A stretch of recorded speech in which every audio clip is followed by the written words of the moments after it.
நிரந்தரமற்ற உலகம், நெறிக்கும் சவால்கள், விரோதிகளை பார்க்கிலும் நம்பகத்தன்மையற்ற உறவுகள், வேலையில் வீண்பழி, குறிவைக்கப்படும் மாணவ மாணவிகள், பொய்ச் செய்திகளின் ஆதிக்கம், உண்மை தரும் வழி, பொய்யுரைத்தால் வரும் பதவி என்று இருதயத்தை நொறுக்கக்கூடிய இந்நாட்களில் மன நிம்மதி எங்கிருந்து வரும்?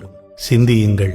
கண்டிப்பாக இவ்வுலகம் அதை தர வாய்ப்பே இல்லை. நான் கூறப்போவது எல்லோருக்கும் பொருந்தும் என்று கூற இயலாது. ஆனால் ஒருவேளை உங்களுக்கு அது பயனுள்ளதாக அமையலாமே. இழப்பதற்கு ஒன்றுமில்லை, அடைவதற்கு நிரந்தர நிம்மதியும் நித்திய ஜீவனும் உண்டு என்றால் முயற்சி செய்ய ஏன் தயக்கம் காட்ட வேண்டும்?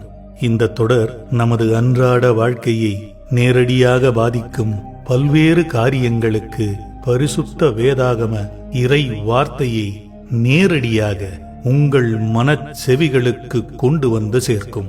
ஏற்றுக்கொண்டு தியானித்து விசுவாசித்தால் வெற்றி நிச்சயம். பிரசங்கம் அல்ல, போதனையும் அல்ல, அவைகளை நான் குறை கூறவும் அல்ல.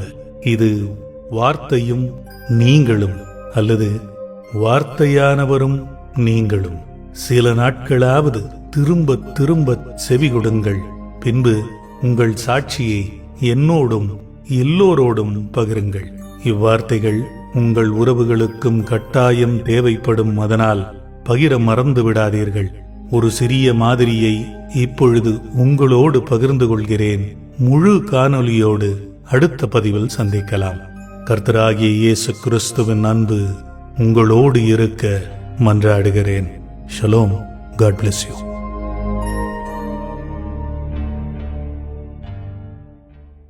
சிறுமைப்பட்டவனுக்கு யாவே அடைக்கலமானவர், நெருக்கப்படுகிற காலங்களில் அவரே தஞ்சமானவர்.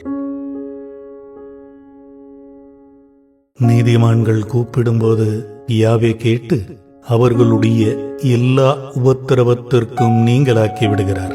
உடைந்த இருதயம் உள்ளவர்களுக்கு யாவே அருகில் இருந்து நொறுக்கப்பட்ட ஆவி உள்ளவர்களை காப்பாற்றுகிறார்.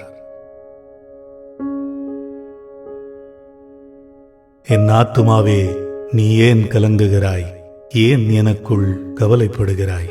தேவனை நோக்கி காத்திரு. என் முகத்திற்கு ரட்சிப்பும் என் தேவனுமாக இருக்கிறவரை நான் இன்னமும் துதிப்பேன்.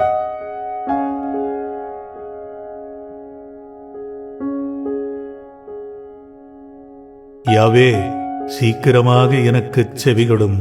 என்னுடைய ஆவி சோர்ந்து போகிறது. உமது முகத்தை எனக்கு மறைக்காமல் இரும்.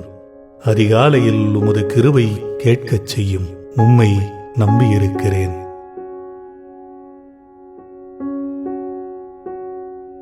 நீ பயப்படாதே, நான் உன்னுடனே இருக்கிறேன். திகையாதே, நான் உன் தேவன்.